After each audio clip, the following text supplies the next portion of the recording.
أشغال ملعب الرباط تكشف عن تفاصيل مفاجئة. هذه الأعمدة القصيرة ستغير كل التوقعات السابقة، وستضعنا أمام فرضيات جديدة على خطى عدد من الملاعب العالمية. وتيرة الأشغال تاريخ تسليم الملعب ومعطيات في صالح المغرب من أجل تنظيم أفضل لكأس إفريقيا. تفاصيل جديدة في فيديو جديد حول الملاعب المغربية.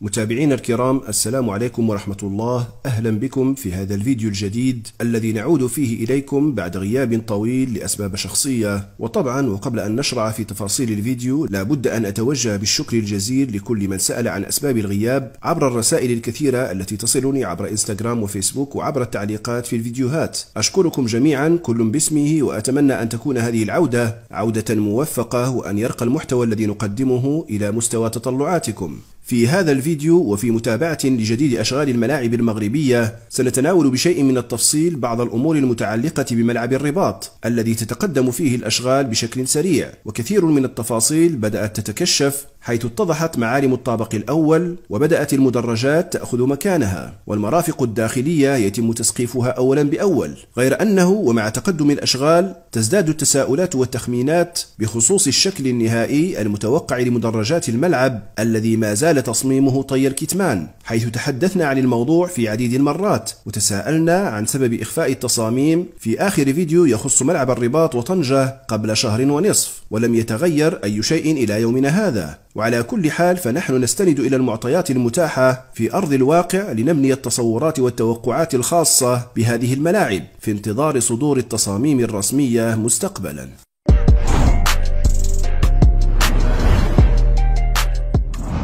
من أهم ما أثار انتباهنا في الأشغال الحالية هو هذه الأعمدة القصيرة هنا، والتي لم يتم تمديدها مثل بقية الأعمدة الخلفية التي يجري تسقيف المرافق المرتبطة بها. في السابق تحدثنا عن إمكانية تخصيص الطابق الثاني لكبار الشخصيات واستوديوهات الإعلام على غرار عدد من الملاعب حول العالم، لكن هذه الصور ربما قد تعصف بهذه التوقعات لنكون أمام امتداد للطابق السفلي، وسأشرح لماذا.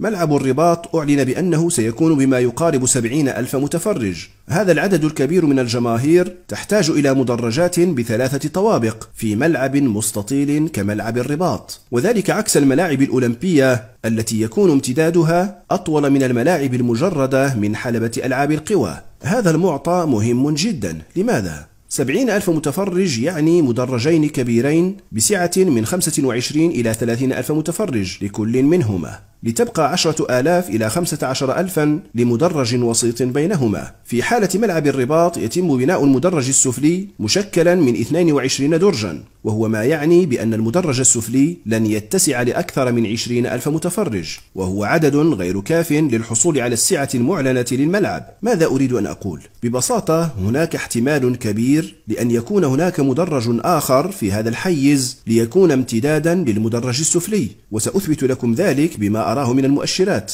هذه الأعمدة القصيرة ستثبت عليها الأمشاط الخاصة بالمدرجات لترتفع نحو هذه الأعمدة الخلفية لنحصل على مدرج بهذا الشكل، وبين هذه المدرجات سيتم ترك فجوات عبارة عن بوابات صغيرة لدخول وخروج الجماهير، وهذا الممر لعبور الجماهير نحو المدارج الخاصة بتوزيع الجماهير على المدرج السفلي في شقه الجاهز حاليا والشق المكمل له نحو الأعلى على غرار هذه النماذج في عدد من الملاعب العالمية.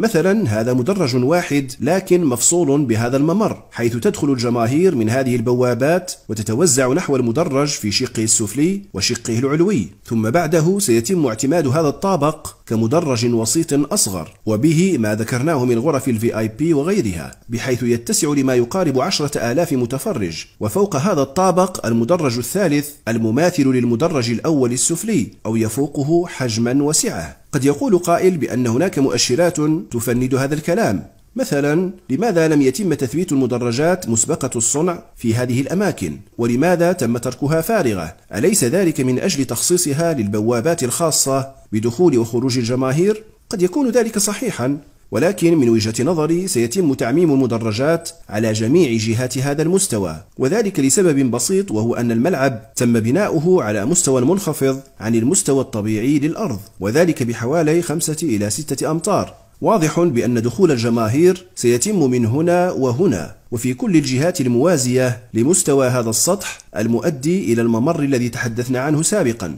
ثم النزول عبر هذه المدرجات أو الصعود في المستوى الثاني الأصغر حجما. أما الطوابق العلوية فسيتم الولوج إليها عبر ممرات وسلالم خلف الهيكل الخارجي للملعب أو عبر مصاعد ستخصص لهذا الغرض، ولا نقول هذا الكلام على سبيل الجزم، بل هي توقعات انطلاقا من قراءتنا المتواضعة للمرحلة الحالية للأشغال.